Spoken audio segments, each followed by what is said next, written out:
இந்த தமிழ்நாட்டுக்குள்ள என்னென்னத்தெல்லாம் பற்றி பேசினா எல்லாருக்கும் கோபம் வருமோ வெறி வருமோ அந்த மாதிரியே பேசி அந்த ஆள் பழகிட்டாப்ல. ஏன்னா வந்த ரூட் அந்த மாதிரிலாம் அந்த ரூட்டுகள்லாம் வந்து இப்போ கடைசியாக நம்ம அவர் தமிழ்நாட்டுக்காரர் தான்.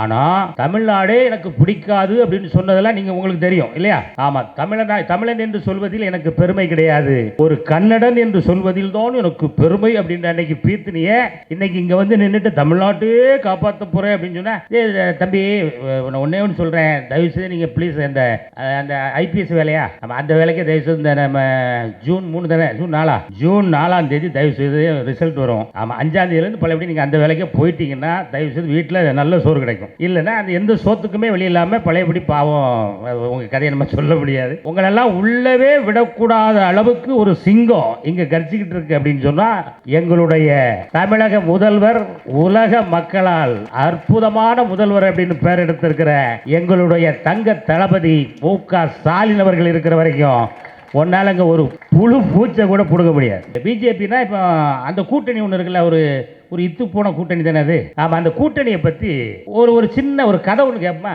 கொஞ்சம் ரிலாக்ஸாக இருக்கும்ல. கதையை கேட்டு போய் சாப்பிட்டு தூங்கினா நல்லா தூக்கம் வரும் இல்லையா? ஒருத்தர் வந்து கடவுளை நோக்கி வேண்டியிருக்கார். என்ன வேண்டாம் அப்படின்னா, கடவுளே ரொம்ப கஷ்டத்தில் இருக்கேன், எனக்கு ஒரு 1 லட்சம் ரூபா பணம் வேணும், எப்படியாவது கொஞ்சம் ஏற்பாடு பண்ணி தாயா அப்படின்னு சொல்லி ஒரு 2-3 நாளாக கேட்டுட்டு இருந்திருக்காரு.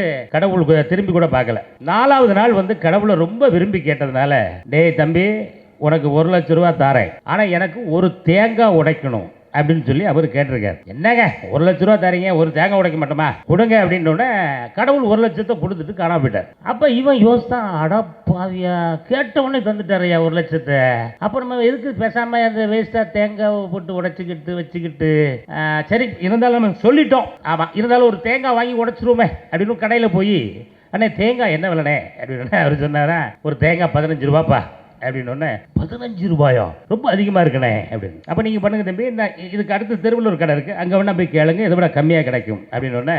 அடுத்த தெருவுக்கு போயிருக்காப்ல. வாங்கினது 1 லட்சம், ஒரே ஒரு தேங்காய் உடைக்கிறதுக்கு பல கம்பெனிகளில் ஏறி இறங்குது இந்த குரூப். கடைசியில் பார்த்தா பக்கத்து தெருவில் போய் கேட்டிருக்காரு, அங்கே தேங்காய் 10 ரூபா அப்படின்னு. இல்லைங்க ரேட் ரொம்ப ஓவராக இருக்குது அப்படின்னு. அப்போ நீங்கள் ஒன்று பண்ணுங்க, மார்க்கெட்டுக்கு போயிருங்க, அங்கே தேங்காய் ரொம்ப கம்மி விலையில் கிடைக்கும் அப்படின்னு. சரி ஓகே, நேரே மார்க்கெட்டில் போய் கேட்டால், ஐயா ஒரு தேங்காய் 7 ரூபா அப்படின்னு. இல்லைங்க ரொம்ப அதிகமாக இருக்குது அப்படின்னு. ஏங்க வா, ஆமாம் எவ்வளவு நேரமாக இந்த தேங்காய்க்காக விசாரிச்சுக்கிட்டு இருக்க அப்படின்னு கேட்ட உடனே, இல்லைங்க அதெல்லாம் உங்களுக்கு வேண்டாம், நீங்கள் தேங்காய் வந்து குறைந்த விலையில் எங்கே கிடைக்கும் அப்படின்னா, இந்த ஊரில் வந்து ஒரு ஆத்தாங்கரை இருக்குது, ஒரு குளத்தாங்கரை, ஆமாம் அங்கே போ, அது பக்கத்தில் ஒரு தென்னை மரம் இருக்கும், அந்த தென்னை மரத்தில் ஏறி நீ தேங்காய் பறிச்சிட்டீங்கன்னா எனக்கு 1 ரூபா கொடுத்தா போதும்பா, எனக்கு மரம் ஏறிலாம் காய் பறிக்க முடியாது. அப்படியா, வெறும் 1 ரூபா தானா அப்படின்ட்டு கடவுள் கொடுத்த 1 லட்சத்தை இடுப்பில் ஏறி கட்டிக்கிட்டு நேரே அந்த மரத்தில், அந்த மரம் எப்படி இருந்திருக்கு அப்படின்னா, அந்த குளத்தாங்கரையை விட்டு நல்லா கீழே தண்ணி ஃபோர்ஸாக போயிட்டு இருக்கு ஆற்றுல, அப்படி நேராக அந்த மரம் இப்படி ஏறி இப்படி இறங்கி இப்படி ஏறி இருக்கு அந்த தென்னை மரம். இவன் என்ன பண்ணனா, அந்த 1 லட்சத்தை மடியில் கட்டிக்கிட்டு இந்த மரத்து மேலே கரகரன்னு ஏறிட்டான். ஏறின பிறகுதான் தெரியுது, திடீர்னு பார்த்தா கடுமையான காற்று, பயங்கரமான சூறாவளி காற்று, அவனால் பேலன்ஸ் பண்ண முடியல. டக்குன்னு என்ன பண்ணிட்டான், அச்சோ நம்ம எப்படியாவது இறங்கிடணுமே அப்படின்னு சொல்லி கையெல்லாம் அப்படியே ஆடி பதறி ஒரு தென்னை மட்டையை பிடிச்சி தொங்கிக்கிட்டு கிடக்கான். அந்த காற்றெல்லாம் எப்போ விடு, நம்ம எப்போ இறங்குவோன்னு தெரியலையே அப்படின்னு பார்க்கும்போது, இந்த சைடில் ஒருத்தர் வந்துட்டு இருக்காரு. அவர் என்ன பண்ணிட்டு இருக்காரு அப்படின்னு கேட்டீங்கன்னா, நம்ம இந்த குக்கர் வியாபாரம்லாம் பார்ப்போம்ல, அந்த இன்ஸ்டால்மெண்ட்ல, ஆமா அந்த குக்கர்லாம் ஒருத்தர் வியாபாரம் பார்த்துக்கிட்டு ஒரு யானை மேல ஏறி வர்றாரு அவர்.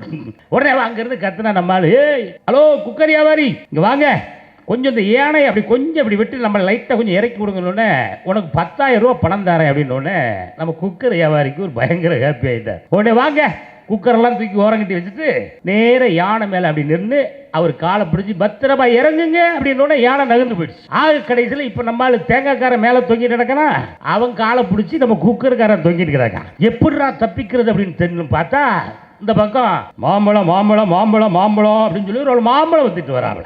அவர் எதுல வர்றாருன்னா ஒட்டகத்துல வர்றாரு. ஒட்டகத்துல மாம்பழம் வியாபாரம் புதுசா இருக்குது. ஐயா ஒட்டகம், ஹலோ மாம்பழம் அப்படின்னு. என்ன இங்க பாரு, எங்க 2 பேரும் எப்படியாவது கொஞ்சம் காப்பாத்தி இறக்கி விட்டுருப்பா, உனக்கு நாங்க வந்து 10,000 ரூபாய் தரோம் அப்படின்னு. இந்த 2வது தொங்குற குக்கர்காரர் சொல்றாரு, டேய் எப்படியாவது என்ன இறக்கி விட்டுடா, அவன் 10,000 தருவான், நான் ஒரு 5,000 ரூபாய் தரேன் அப்படின்னு. ஆஹா, நம்ம எவ்வளவு நாள் மாம்பழ வியாபாரம் பார்த்தாலும் இவ்வளோ காசெல்லாம் கிடைக்காது. ஆமாம் அப்படியே பொருள்னு சொல்லி ஒட்டகத்தை கொண்டு விட்டு அந்த 3வது காருக்கு அப்படி காலை பிடிச்ச உடனே ஒட்டகம் நகர்ந்து போயிடுச்சு. ஆக கடைசியில் இப்போ கீழே இருக்கிற நம்ம ஆளு சொல்றாப்புல, யாரு, நம்ம மாம்பழக்காரர், ஐயா ஐயா முதல்ல தொங்குறவரை தயவு செய்து கையை விட்டு விட்டுறாத, நீ எனக்கு 5000 தரேன்னு சொன்ன, நான் உனக்கு 10,000 தாரேன் அப்படின்னு குக்கருக்காரர் கத்துறாரு.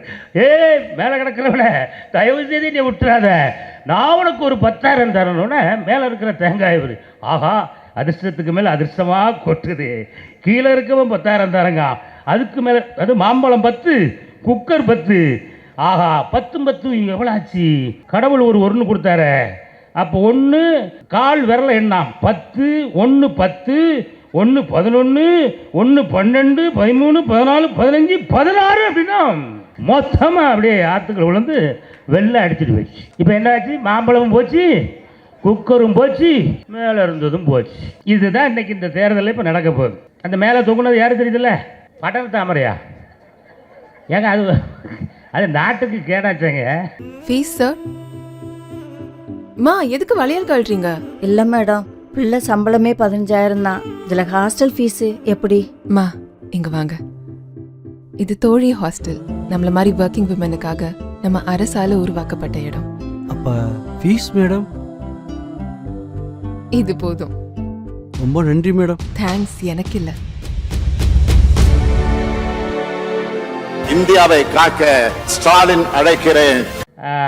எனக்கு முன்னாடியே நிறைய பேசியிருப்பாங்கன்னு நினைக்கிறேன். நிறைய பேசிட்டாங்களே, எல்லா விஷயமும் பேசிட்டாங்கல்ல. ராமர் கோயிலேருந்து ஆரம்பித்து நம்ம இங்கே வரைக்கும் பேசியிருப்பாங்கல்ல. ஆமாம், அதனால் நான் இதோட இப்போ நான் கிளம்பட்டுமா? டேய் என்னடா உன்னை நம்பி தான் இவ்வளோ பெரிய கூட்டத்தை போட்டு வச்சுருக்கோம். அந்த அக்கா ஷாக் ஆகிட்டாங்க. டேய் எங்கே வர்றேன், நல்ல முடியாது அப்படின்னு. ஆமாம், நான் எதுக்காக சொல்கிறேன் அப்படின்னா ஒன்றும் இல்லை, இப்போ நாளைக்கு வந்து நம்ம அண்ணன் ராசா அவர்களை ஆதரித்து நீலகிரி மாவட்டத்தில் போய் நான் பிரச்சாரம் பண்ணணும் காலையில். இங்கே முடித்தா தான் அங்கே ஓட முடியும். அதனால் ரத்தின சுருக்கமாக நம்ம என்ன பேச வரோம் அப்படின்றத ரத்தின சுருக்கமாக பேசி விடைபெறலான் இருக்கேன். நான் போனதுக்கப்புறம் மீட்டிங் நடக்கும், கண்டிப்பாக அவங்க உட்காந்துருக்கணும், சரியா? நான் அப்புறம் அவங்க வருத்தப்படுவாங்க, என்னடா நான் பேசுறதுக்கு முன்னாடி அண்ணாச்சி பேசணும், எல்லாம் ஓடிவீங்களா நீங்கள், இப்படிலாம் சொல்லக்கூடாது, சரியா? சரி, ஓகே. இப்போ எதற்காக நம்ம இந்த பிரச்சார கூட்டம், இந்த கூட்டத்தில் வந்து நிறைய பெரியவர்கள்லாம் இதில் பேசுகிறாங்க.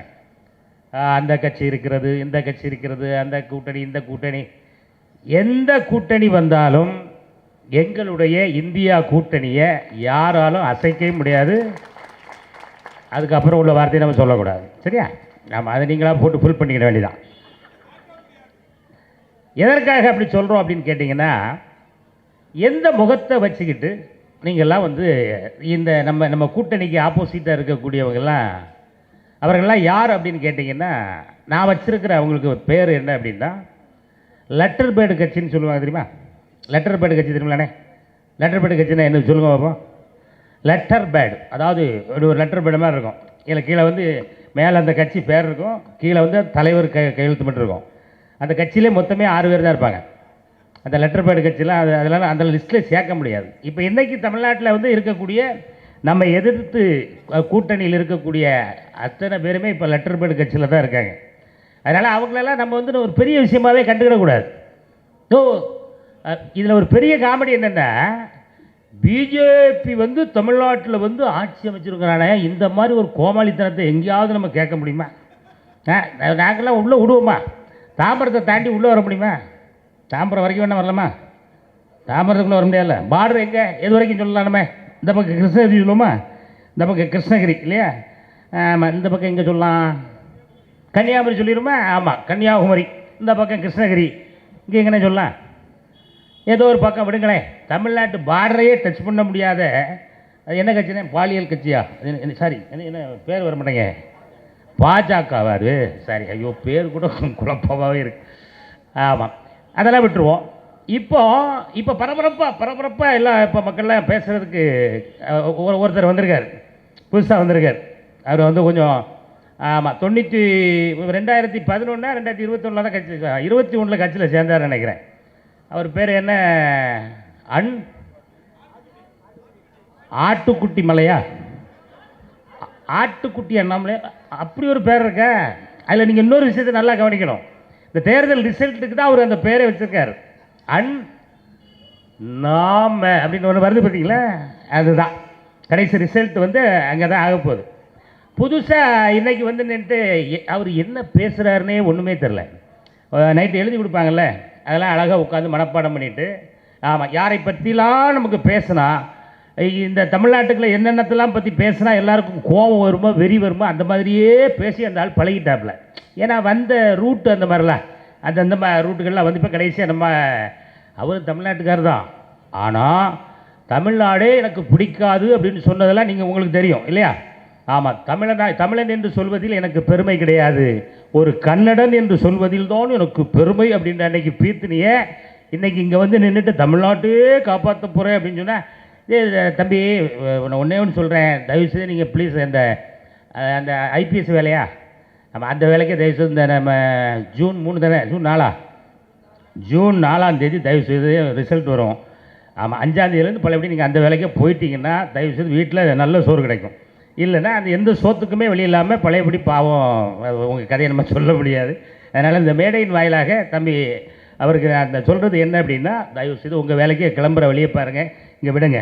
ஏன்னா இங்கே நாங்கள் என்ன எப்படி இருக்கோம்னா, இங்கே வலிமையான ஒரு கூட்டணியாக இருக்கும்.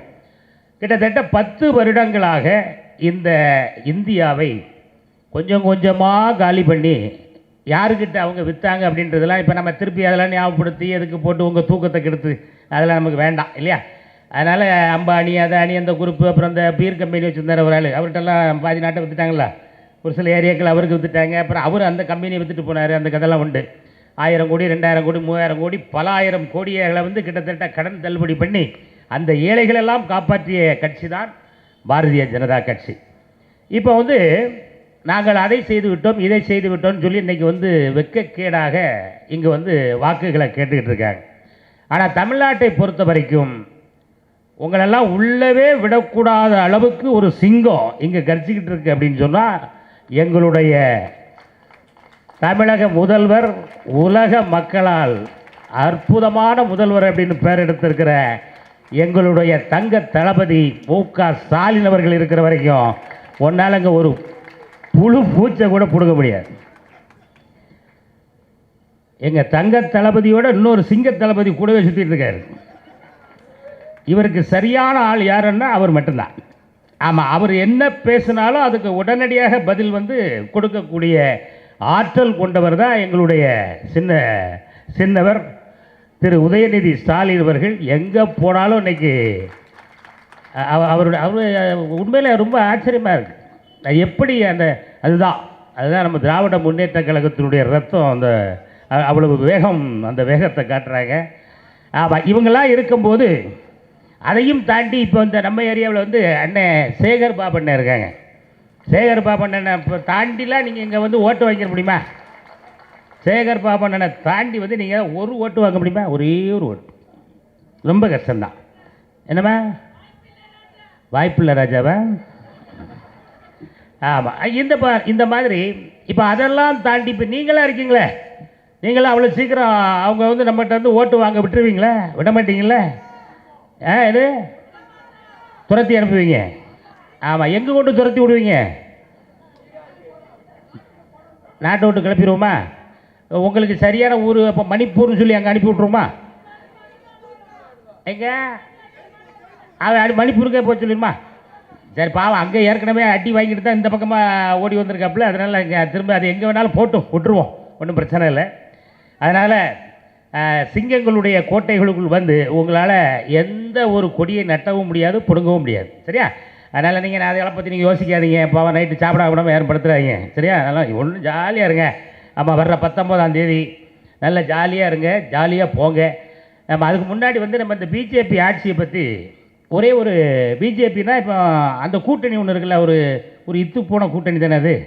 ஆமாம், அந்த கூட்டணியை பற்றி ஒரு சின்ன ஒரு கதை ஒன்று கேட்போமா? கொஞ்சம் ரிலாக்ஸாக இருக்கும்ல, கதையை கேட்டுலாம் போய் சாப்பிட்டு விட்டு தூங்கினா நல்லா தூக்கம் வரும் இல்லையா? ஆமாம், ஒருத்தர் வந்து கடவுளை நோக்கி வேண்டியிருக்கார். என்ன வேண்டாம் அப்படின்னா, கடவுளே ரொம்ப கஷ்டத்தில் இருக்கேன், எனக்கு ஒரு 1 லட்ச ரூபா பணம் வேணும், எப்படியாவது கொஞ்சம் ஏற்பாடு பண்ணி தாயா அப்படின்னு சொல்லி ஒரு 2-3 நாளாக கேட்டுட்டு இருந்திருக்காரு. கடவுளுக்கு திரும்பி கூட பார்க்கல. 4ஆவது நாள் வந்து கடவுளை ரொம்ப விரும்பி கேட்டதுனால, டேய் தம்பி, உனக்கு 1 லட்ச ரூபா தாரேன், ஆனால் எனக்கு ஒரு தேங்காய் உடைக்கணும் அப்படின்னு சொல்லி அவர் கேட்டிருக்கார். என்னங்க 1,00,000 ரூபா தரீங்க, ஒரு தேங்காய் உடைக்க மாட்டோமா, கொடுங்க அப்படின்னோடனே கடவுள் 1,00,000 கொடுத்துட்டு காணாம போயிட்டார். அப்போ இவன் யோசித்தான், அடப்பாவியா கேட்டவுடனே தந்துட்டாரையா 1,00,000. அப்போ நம்ம எதுக்கு பேசாமல் அந்த வேஸ்ட்டாக தேங்காவை போட்டு உடைச்சிக்கிட்டு வச்சுக்கிட்டு, சரி இருந்தாலும் நம்ம சொல்லிட்டோம், ஆமாம் இருந்தாலும் ஒரு தேங்காய் வாங்கி உடைச்சிருவோமே அப்படின்னு கடையில் போய், அண்ணே தேங்காய் என்ன விலைண்ணே அப்படின்னு அவர் சொன்னாரா, ஒரு தேங்காய் 15 ரூபாப்பா அப்படின்னோடனே, 15 ரூபாயோ ரொம்ப அதிகமாக இருக்குண்ணே அப்படின்னு. அப்போ நீங்கள் பண்ணுங்கள் தம்பி, நான் இதுக்கு அடுத்த தெருவில் ஒரு கடை இருக்குது, அங்கே வேணா போய் கேளுங்க, இதை விட கம்மியாக கிடைக்கும் அப்படின்னோடனே அடுத்த தெருவுக்கு போயிருக்காப்புல. வாங்கினது 1,00,000, ஒரே ஒரு தேங்காய் உடைக்கிறதுக்கு பல கம்பெனிகளில் ஏறி இறங்குது இந்த குரூப்பு. கடைசியில் பார்த்தா பக்கத்து தெருவில் போய் கேட்டிருக்காரு, அங்கே தேங்காய் 10 ரூபா அப்படின்னோடனே, இல்லைங்க ரேட் ரொம்ப ஓவராக இருக்குது அப்படின்னோடனே, அப்போ நீங்கள் ஒன்று பண்ணுங்கள், மார்க்கெட்டுக்கு போயிருங்க, அங்கே தேங்காய் ரொம்ப கம்மி விலையில் கிடைக்கும் அப்படின்னோடனே, சரி ஓகே நேரே மார்க்கெட்டில் போய் கேட்டால், ஐயா ஒரு தேங்காய் 7 ரூபா அப்படின்னா, இல்லைங்க ரொம்ப அதிகமாக இருக்குது அப்படின்னா, ஏங்க வா ஆமாம் எவ்வளவு நேரமாக இந்த தேங்காய்க்காக விசாரிச்சுக்கிட்டு இருக்க அப்படின்னு கேட்டவுடனே, இல்லைங்க அதெல்லாம் உங்களுக்கு வேண்டாம், நீங்கள் தேங்காய் வந்து குறைந்த விலையில் எங்கே கிடைக்கும் அப்படின்னா, இந்த ஊரில் வந்து ஒரு ஆத்தாங்கரை இருக்குது, ஒரு குளத்தாங்கரை, ஆமாம் அங்கே போ, அது பக்கத்தில் ஒரு தென்னை மரம் இருக்கும், அந்த தென்னை மரத்தில் ஏறி நீ தேங்காய் பறிச்சிட்டின்னா எனக்கு 1 ரூபா கொடுத்தா போதும்பா, எனக்கு மரம் ஏறிலாம் காய் பறிக்க முடியாது. அப்படியா வெறும் 1 ரூபா தானா அப்படின்ட்டு கடவுள் கொடுத்த 1,00,000 இடுப்பில் ஏறி கட்டிக்கிட்டு நேரே அந்த மரத்தில், அந்த மரம் எப்படி இருந்திருக்கு அப்படின்னா, அந்த குளத்தாங்கரையை விட்டு நல்லா கீழே தண்ணி ஃபோர்ஸாக போயிட்டு இருக்கு ஆற்றுல, அப்படி நேராக அந்த மரம் இப்படி ஏறி இப்படி இறங்கி இப்படி ஏறி இருக்கு அந்த தென்னை மரம். இவன் என்ன பண்ணனா, அந்த 1,00,000 மடியில் கட்டிக்கிட்டு இந்த மரத்து மேலே கரகரன்னு ஏறிட்டான். ஏறின பிறகு தான் தெரியுது, திடீர்னு பார்த்தா கடுமையான காற்று, பயங்கரமான சூறாவளி காற்று, அவனால் பேலன்ஸ் பண்ண முடியல. டக்குன்னு என்ன பண்ணிட்டான், அச்சோ நம்ம எப்படியாவது இறங்கிடணுமே அப்படின்னு சொல்லி கையெல்லாம் அப்படியே ஆடி பதறி ஒரு தென்னை மட்டையை பிடிச்சி தொங்கிக்கிட்டு கிடக்கான். அந்த காற்றெல்லாம் எப்போ விடு, நம்ம எப்போ இறங்குவோன்னு தெரியலையே அப்படின்னு பார்க்கும்போது இந்த சைடில் ஒருத்தர் வந்துகிட்டு இருக்கார். அவர் என்ன பண்ணிகிட்டு இருக்காரு அப்படின்னு கேட்டிங்கன்னா, நம்ம இந்த குக்கர் வியாபாரம்லாம் பார்ப்போம்ல அந்த இன்ஸ்டால்மெண்ட்டில், ஆமாம் அந்த குக்கர்லாம் ஒருத்தர் வியாபாரம் பார்த்துக்கிட்டு ஒரு யானை மேலே ஏறி வர்றாரு அவர். உடனே அங்கேருந்து கத்துனா நம்மளால், ஏய் ஹலோ குக்கர் வியாபாரி இங்கே வாங்க, கொஞ்சம் இந்த யானை அப்படி கொஞ்சம் அப்படி விட்டு நம்ம லைட்டாக கொஞ்சம் இறக்கி கொடுங்கன்னொன்னே, உனக்கு 10,000 ரூபா பணம் தரேன் அப்படின்னோடனே நம்ம குக்கர் வியாபாரிக்கு ஒரு பயங்கர ஹாப்பி ஆகிட்டார். உடனே வாங்க குக்கரெல்லாம் தூக்கி ஓரங்கட்டி வச்சுட்டு நேர யானை மேலே அப்படி நின்று அவர் காலை பிடிச்சி பத்திரமா இறங்குங்க அப்படின்னோடனே யானை நகர்ந்து போயிடுச்சு. கடைசியில் இப்போ நம்மளால் தேங்காய்க்காரன் மேலே தொங்கிட்டு கிடக்கனா, அவன் காலை பிடிச்சி நம்ம குக்கருக்காரன் தொங்கிட்டு கிடக்கான். எப்படிடா தப்பிக்கிறது அப்படின்னு தெரிஞ்சு பார்த்தா, இந்த பக்கம் மாம்பழம் மாம்பழம் மாம்பழம் மாம்பழம் அப்படின்னு சொல்லி ஒரு மாம்பழம் வித்துட்டு வராங்கள. அவர் எதில் வர்றாருன்னா ஒட்டகத்தில் வர்றாரு. ஒட்டகத்தில் மாம்பழம் வியாபாரம் புதுசாக இருக்குது. ஐயா ஒட்டகம், ஹலோ மாம்பழம் அப்படின்னா, என்ன இங்கே பாரு எங்கள் 2 பேரை எப்படியாவது கொஞ்சம் காப்பாற்றி இறக்கி விட்ருப்பா, உனக்கு நாங்கள் வந்து 10,000 ரூபா தரோம் அப்படின்னோட இந்த 2வது தொங்குற குக்கருக்காரர் சொல்கிறாரு, டேய் எப்படியாவது என்ன இறக்கி விட்டுடா, அவன் 10,000 தருவான், நான் ஒரு 5,000 ரூபா தரேன் அப்படின்னோட, ஆஹா நம்ம எவ்வளவு நாள் மாம்பழ வியாபாரம் பார்த்தாலும் இவ்வளோ காசெல்லாம் கிடைக்காது, ஆமாம் அப்படியே பொருள்னு சொல்லி ஒட்டகத்தை கொண்டு விட்டு அந்த 3வது காருக்கு அப்படி காலை பிடிச்ச உடனே ஒட்டகம் நகர்ந்து போயிடுச்சு. கடைசியில் இப்போ கீழே இருக்கிற நம்ம ஆள் சொல்கிறாப்புல, யார் நம்ம மாம்பழக்காரர், ஐயா ஐயா முதல்ல தொங்குறவரை தயவு செய்து கையை விட்டு விட்டுறாத, நீ எனக்கு 5,000 தரேன்னு சொன்ன, நான் உனக்கு 10,000 தரேன் அப்படின்னோட குக்கருக்காரர் கத்துறாரு, மேலே கிடக்கிறவன தயவு செய்து நீ விட்டுறாத, நான் உனக்கு ஒரு 10,000 தரணுன்னு மேலே இருக்கிற தேங்காய் இவர், ஆஹா அதிர்ஷ்டத்துக்கு மேலே அதிர்ஷ்டமாக கொட்டுது, கீழே இருக்கவன் 10,000 தரங்க, அதுக்கு மேலே அது மாம்பழம் 10 குக்கர் 10, ஆஹா 10 எவ்வளோ ஆச்சு, கடவுள் ஒரு 1 கொடுத்தாரு, அப்போ 1 கால் விரல எண்ணாம் 10 1 10 1 11 1 12 13 14 15 16 அப்படின்னா மொத்தமாக அப்படியே ஆற்றுக்கள் விழுந்து வெள்ளை அடிச்சுட்டு போயிடுச்சு. இப்போ என்னாச்சு, மாம்பழமும் போச்சு, குக்கரும் போச்சு, மேலே இருந்ததும் போச்சு. இதுதான் இன்னைக்கு இந்த தேர்தலில் இப்போ நடக்க போகுது. அந்த மேலே தொங்குனது யாரும் தெரியுதுல்ல, படர் தாமரையா ஏங்க, அது நாட்டுக்கு கேடாச்சேங்க, படர் தாமரையா கரெக்டாக தான் சொல்லியிருக்காப்புல. ஆக கடைசியில் இதே மாதிரி தான் இன்னைக்கு ஒரு இத்து போன ஒரு கூட்டணி அமைச்சு ஒருத்தருக்கு பின்னாடி ஒருத்தர் தொங்கிக்கிட்டு அமோகமாக அவங்க நம்பிக்கிட்டு இருக்காங்க. நாம் என்னமோ அப்படியே தொங்கி வந்துடும்டா அப்படின்னு. அங்கே தலைமையும் மேலேயே ஆடி போய் கிடக்கு. அப்புறம் கீழே வந்து நம்ம என்ன பண்ண முடியும்? அதனால் நீங்களாம் யாரும் எதை பற்றியும் கவலைப்படாதீர்கள். எதை பற்றியும் ரொம்ப யோசிக்கணுங்கிற அவசியமே கிடையாது. ரிலாக்ஸாக இருங்க, ரிலாக்ஸாக இருங்க. ஆனால் அந்த விஷயத்தில் ரிலாக்ஸாக இருந்துடக்கூடாது. என்ன அப்படின்னா, மோடியை விரட்டி விடுறதை மட்டுமே நீங்கள் 24 மணி நேரமும் யோசனை பண்ணிக்கிட்டே இருக்கணும். ஆமாம், அக்கா மாதிரிலாம் நீங்கள் சாப்பாட்டுக்கு அரிசி களையும் போதே இந்த மோடியை விரட்டி விடணும், இந்த மோடியை விரட்டி விடணும் அப்படின்னே யோசனை பண்ணிட்டே இருக்கணும். அண்ணன் நீங்கள் அண்ணன் சேவிங் பண்ணுவீங்களா? பண்ண முடியல. சேவிங் பண்ணாமல் தாடி அப்படி நீங்கள் இழுக்கும் போதெல்லாம் மோடியை விரட்டி விடணும், மோடி விரட்டி விடணும் அப்படின்னு. ஆமாம், அப்படி எண்ணத்தை வைக்கும் போது, ட்ரெஸ் போடும்போது இந்த மாதிரி எல்லா வகைகள்லையும் மோடியை விரட்டி விடணுங்கிற எண்ணத்தை உங்களுக்குள்ளே வளர்த்துக்கிட்டே இருங்க. வருகின்ற 19ஆம் தேதி ஜாலியாக காலையில் உதயசூரியன் உதிப்பான். உதயசூரியன் உதித்த உடனே அழகாக இருந்துச்சு, ஜாலியாக குளிச்சுட்டு எல்லா குழந்தை குட்டிகளுக்கெல்லாம் இந்த நாடு நல்லா இருக்க போகிறதுக்காக ஒரு அற்புதமான நாள் இந்த நாள் தான்ப்பா. ஆமாம், வாங்க எல்லாருமே சேர்ந்து ஓட்டு போட்டு வருமா அப்படின்னு சொல்லி ஆண்கள்லாம் அற்புதமான பேண்ட் ஷர்ட்டை இருக்கவங்க பேண்ட் ஷர்ட்டை போட்டுக்கிடுங்க, பார்டர் வேட்டி இருக்கவங்க நம்ம பார்டர் வேட்டி கட்டிக்கிடுங்க. கூட்டணி கட்சி தோழர்கள்லாம் அது வந்து உங்களுக்கு என்ன ட்ரெஸ் பிடிக்குதோ அந்த ட்ரெஸ்லாம் போடுங்க. காலையில் இட்லி சட்னி சாம்பார் கேசரியோடு ஒரு அற்புதமான உணவு, அதை முடிச்சுட்டு பக்கத்தில் இருக்கிற உங்கள் வாக்குச்சாவடிகளுக்கு சென்று நீங்கள் மட்டும் போயிடக்கூடாது. நீங்கள் உங்கள் பக்கத்து வீட்டில் ஒருத்தர் இருப்பார்ல, இப்படிலாம் கையை காமிச்சிட்டே இருப்பார். நாங்கள் தான்டா அப்படிம்பார். அவர் அப்படி கையை லேசாக அப்படி கீழே இறக்கி கையோடு கொட்டுவார்.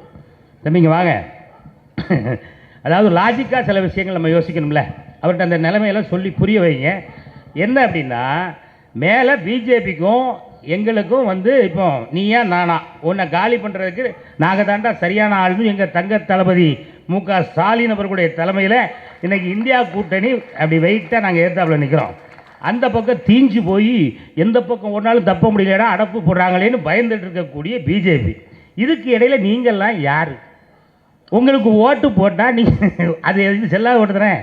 இதெல்லாம் அவர்களுக்கு சொல்லி புரிய வச்சு, ஆமாம், குக்கர்லாம் இந்த விஷயத்தை அன்றைக்கி பயன்படுத்தாதீங்க, சரியா? வீட்டில் இருந்து நம்ம கொஞ்சம் அதெல்லாம் ஒதுக்கி வச்சுட்டு நல்லா ஏதோ ஹோட்டலில் கூட வாங்கி சாப்பிடுங்களேன். ஆமாம், அப்படி சாப்பிடுங்க. தயவு செய்து இந்த இன்னொரு 15 நாளைக்கு இந்த மாம்பழத்தெல்லாம் சாப்பாட்டில் யாரும் சேர்க்காதீங்க, தயவுசெய்து, சரியா? அதெல்லாம் சேர்க்காதீங்க. ஒன்லி நம்ம கண்ணில் தெரிகிறது எதுவோ நம்மளுடைய அற்புதமான வேட்பாளர், மரியாதைக்குரிய அன்பு வேட்பாளர், தளபதி அவர்களுடைய ஆசியை பெற்ற வேட்பாளர், முத்தமிழறிஞர் கலைஞர் அவர்களினுடைய பேரை நம் அனைவருக்கும் ரொம்ப நன்கு பரிச்சயமான, நம்ம கூப்பிட்ட குரலுக்கு நம்ம இந்த வெள்ளத்தோடலாம் பார்த்தேன் ஏகப்பட்ட உதவிகள். ஆமாம், நீங்களாம் அப்படி ஓடி ஓடி ஓடி ஓடி உதவி பண்ணும்போது, ஆமாம், இந்த பகுதியினுடைய எம்பியாக அவரும் சரி, நம்ம சிங்கம் உதயநிதி ஸ்டாலின் அவர்களும் சரி, ஓடி ஓடி ஓடி ஓடி எல்லா பகுதி மக்களுக்கும் அந்த நேரத்திலும் ஆமாம் ஓடி ஓடி உழைத்த நம்முடைய எல்லாருடைய அன்பை பெற்ற அருமை வேட்பாளர் திரு தயாநிதி மாறன் அவர்களுக்கு வெற்றியின் சின்னம், இந்தியாவை ஒழிக்கக்கூடிய அதிகாரம், இந்தியாவினுடைய பாசிச ஆட்சியை ஒழிக்கக்கூடிய அதிகாரம் கொண்ட சின்னம் உதயசூரியன். அதனால உதயசூரியன் உதயசூரியன் உதயசூரியன் சின்னத்திலே முத்திரையிட்டு பெருவாரியான வாக்கு வித்தியாசத்தில் அருமை வேட்பாளர் தயாநிதி மாறன் அவர்களை மிகப்பெரிய வெற்றியை பெற்று பாராளுமன்றத்துக்கு நம்ம இன்னொரு வாட்டி அனுப்புறது எதுக்கு அப்படின்னு கேட்டா, மேலே இருக்கிற ராகு காலம் முடிஞ்சு ராகுல் காலம் ஸ்டார்ட் ஆக போகுது. அங்கே நம்ம ஆளுக்க போய் அப்படி களம் இறங்கும் போது அவர்கிட்ட அழகாக ஜாலியாக பக்கத்தில் போய் உட்காந்து கேட்கலாம். வணக்கம் ராகுல், நல்லா இருக்கீங்களா? சூப்பரு, நீங்கள் சொன்ன மாதிரியே பிரதமர் ஆகிட்டீங்க. ஆமாம், இந்தியா வந்து இப்போ நம்ம மகிழ்ச்சியான நாடாக மாறிடுச்சு, எல்லா மக்களும் சந்தோஷமாக இருக்கணும். இந்த ஜிஎஸ்டின்னு ஒரு வரியை போட்டு சோழியை முடிச்சோம்ல, தயவுசெய்து அதெல்லாம் கேன்சல் பண்ணுங்கள். ஆமாம், அது சோழி முடிங்க. இந்த பெண்களுக்கெல்லாம் மாதம் 1 லட்சம் கொடுக்குன்னு சொன்னீங்களே, அதெல்லாம் கரெக்டாக கொடுங்க. ஏன் அப்படின்னா, திராவிட முன்னேற்ற கழகத்தினுடைய தலைவர் எங்கள் தளபதி சொன்னதை செய்யக்கூடிய எங்கள் தளபதி 1000 ரூபா கொடுக்குறேன் இன்ன வரைக்கும் மிக சிறப்பாக செஞ்சார். வெள்ள நிவாரணத் தொகை மேலிருந்து அந்த மோடி எதையுமே செய்யாத நேரத்திலும் கூட நம் மக்கள் அனைவருக்கும் ரூபாய் 6000 கொடுத்து என் மக்களுக்கு நான் இருக்கேன்டா அப்படின்னு சொன்ன எங்கள் தங்க தளபதி ஒருத்தர் அங்கே இருக்காரு. அதனால் அவரோடு கூட இணைந்து இந்தியாவை காப்பாற்றுங்கள், இந்திய மக்களை காப்பாற்றுங்கள். குறிப்பாக மத்திய சென்னையை நாங்கள் கேட்குற எங்கள் உதவி எங்களுக்கு செய்யுங்கன்னு உரிமையோடு பெற்றுத்தரக்கூடிய அருமை வேட்பாளர் தயாநிபாதன் அவர்களுக்கு உதயசூரியன் சின்னத்திலே முத்திரையிட்டு லட்சக்கணக்கான வாக்குகள் வித்தியாசத்தில் நாம் அவரை பாராளுமன்றத்துக்கு அனுப்புவோம் என்ற ஒரு சூளுரையை எடுத்து நீங்கள் கண்டிப்பாக அதை செய்வீங்க அப்படின்னு நம்பி இவ்வளவு நேரம் பொறுமையாக கேட்ட அத்தனை அன்பு உடன்பிறப்புகள் அனைவருக்கும் என்னுடைய அன்பான நன்றிகளை சொல்லி விடைபெறுகிறேன். நன்றி, வணக்கம். உதயசூரியன், ஆமாம், தயாநிதி மாறன் அவர்களை மிஸ் பண்ணிடாதிய, அப்புறம் வருத்தப்படுவிய. உதயசூரியன் சின்னத்தை மிஸ் பண்ணிடாதிய, அப்புறம் வருத்தப்படுவிய. நன்றி. சொல்லணுமா? ஆமாம், உதயசூரியன் சின்னத்தை மிஸ் பண்ணிடாதீங்க. சொல்லுங்கண்ணே, சொல்லுங்கம்மா. நன்றி, நன்றி, நன்றி, வணக்கம்.